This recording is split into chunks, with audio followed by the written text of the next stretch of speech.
कैसे हो आप सब। I hope you all are fine. तो आज मैं आपके लिए ले आई हूँ एक प्रेरणादायक कहानी, श्रवण कुमार की कहानी।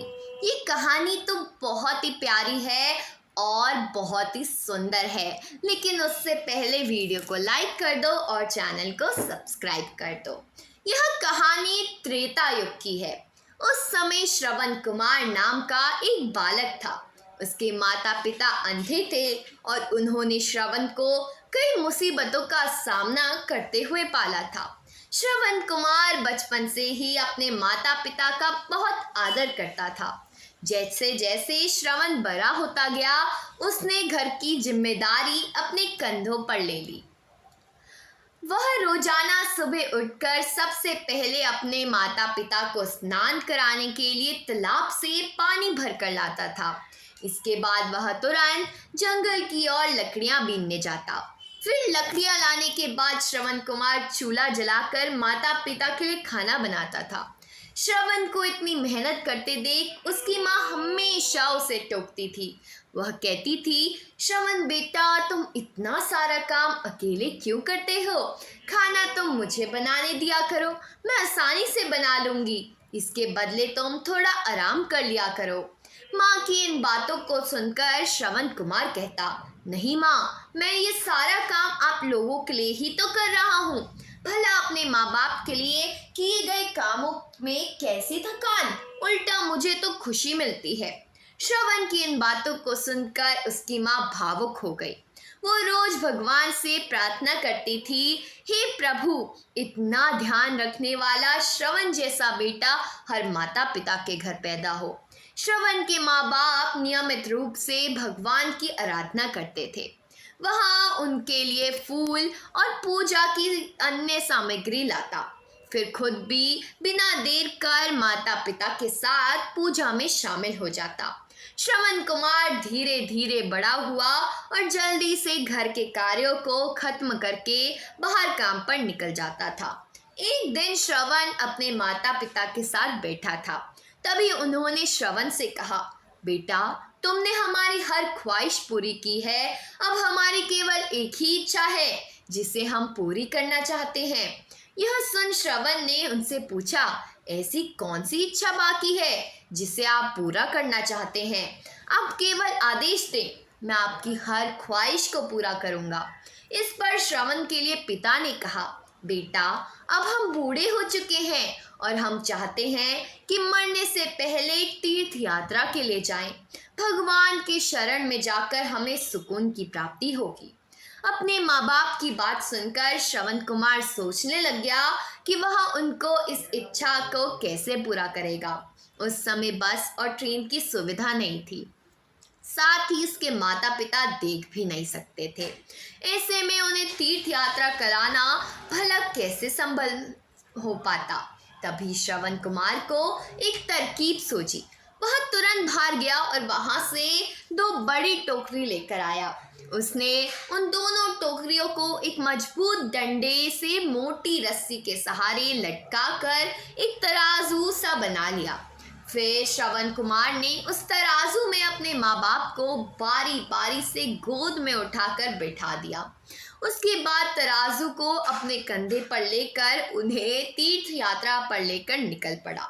वह लगातार कुछ दिनों तक अपने माता को एक के बाद एक सभी पवित्र स्थलों पर घुमाने लगा। इस दौरान श्रवण कुमार ने अपने माता पिता को प्रयाग से लेकर काशी तक के दर्शन कराए। माता पिता को घुमाते समय श्रवण कुमार उन्हें उन जगहों के बारे में भी बताया चला जाता था, क्योंकि वह आंखों से उस दृश्य को नहीं देख सकते थे। अपनी बेटे की मेहनत को देख उसके माता पिता बहुत खुश थे। उन्होंने एक दिन श्रवण से कहा, बेटा, हम देख नहीं सकते, लेकिन कभी भी हमें इस बात का दुख नहीं हुआ। तुम हमारे लिए हमारी आंखें हो। तुमने हमें जिस तरह सारे पवित्र स्थानों की कथा सुनाकर उनके दर्शन कराए हैं, ऐसा लगता है कि जैसे हमने सच में प्रभु के दर्शन अपनी आंखों से किए हैं। अपनी माँ की बातें सुनकर श्रवण ने कहा, आप लोग ऐसे बातें न करें। बच्चों के लिए माता पिता कभी भी बोझ नहीं होते। यह तो बच्चों का धर्म होता है। एक दिन श्रवण कुमार आराम करने के लिए अयोध्या के पास अपने माता पिता के साथ रुका। तभी उसकी माँ ने पानी पीने की इच्छा जताई। श्रवण के पास में ही एक नदी थी। उसने अपने माता पिता से कहा, आप दोनों यहाँ आराम करें, मैं आप लोगों के लिए पानी लेकर आता हूँ। नदी के पास पहुंचकर श्रवण कुमार कमंडल में पानी भरने लगा। उसी जंगल में अयोध्या के राजा दशरथ भी शिकार के लिए पहुंचे थे। पानी में हलचल की आवाज सुनकर उन्हें लगा कि कोई जानवर पानी पीने आया है। उन्होंने बिना देखे केवल ध्वनि सुनकर ही तीर चला लिया। दुर्भाग्य से वह सीधे श्रवण कुमार को लग गया। तीर लगते ही वह चीख पड़ा। इसके बाद राजा दशरथ जब अपने शिकार को देखने पहुंचे तो वहां श्रवण था। वो तुरंत श्रवण कुमार के नजदीक पहुंचे और कहा, मुझसे बड़ी भूल हो गई है, मुझे माफ़ कर दीजिए। मुझे बिल्कुल नहीं पता था कि यह कोई मनुष्य है। मैं इस गलती का पश्चाताप करने के लिए क्या करूं? तुम मुझे माफ़ कर दो। तभी करहाते हुए श्रवण कुमार ने कहा, यहाँ से थोड़ी ही दूर जंगल में मेरे माता पिता बैठे हैं, उन्हें काफ़ी प्यास लगी है।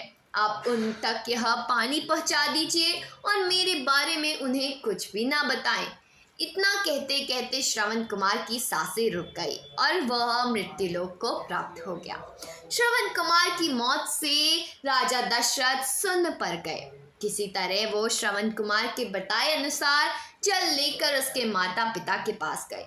श्रवण की माता पिता अपने बेटे की आहट को बखूबी पहचानते थे। जब राजा दशरथ उनके करीब पहुंचे तो उन्होंने आश्चर्य से पूछा, तुम कौन हो? हमारे श्रवण को क्या हुआ? वह क्यों नहीं आया?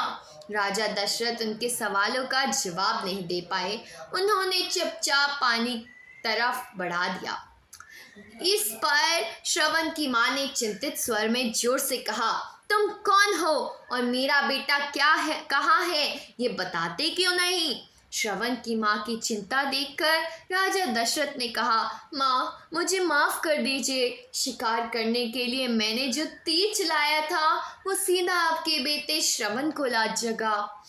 उसने मुझे आप लोगों के बारे में बताया, इसलिए मैं यहाँ पानी लेकर आया हूँ। इतना कहकर राजा दशरथ चुप हो गए। राजा दशरथ की बात सुनकर श्रवण की माँ जोर जोर से रोने लगी। उन दोनों ने अपने बेटे की मौत के गम में राजा के लिए हुए लोटे को हाथ तक नहीं लगाया। श्रवण के पिता ने भी राजा दशरथ को पुत्र वियोग का श्राप दे दिया। कुछ ही देर बाद श्रवण के माता पिता ने अपने प्राण त्याग दिए। बताया जाता है कि श्रवण कुमार के पिता के श्राप के परिणाम स्वरूप ही राजा दशरथ को अपने पुत्र राम से दूर रहना पड़ा था। राजा दशरथ के इस श्राप को पूरा करने के लिए ही भगवान राम को 14 वर्षों का वनवास हुआ, जिसका माध्यम दशरथ की पत्नी कैकेयी बनी। श्रवण के पिता की ही तरह राजा दशरथ भी अपने बेटे से दूरी को बर्दाश्त नहीं कर पाए और उन्होंने अपने प्राण त्याग दिए। तो दोस्तों आज की कहानी यही थी और कहानी से हमें बहुत ही प्यारी सीख मिलती है। हर बच्चों को अपने माता पिता की सेवा श्रवण कुमार की तरह ही निस्वार्थ भाव से करनी चाहिए। यही उनका सबसे बड़ा कर्तव्य है और हमें कोई भी कार्य करने से पहले उससे पहले जांच लेना चाहिए, क्योंकि जैसे कि राजा दशरथ ने बिना सोचे समझे तीर मार दिया और वह एक श्राप के रूप में उन्हें ही बाद में भोगना पड़ा। इसीलिए जो भी करें पहले देख लें। तो दोस्तों आज की कहानी यही थी।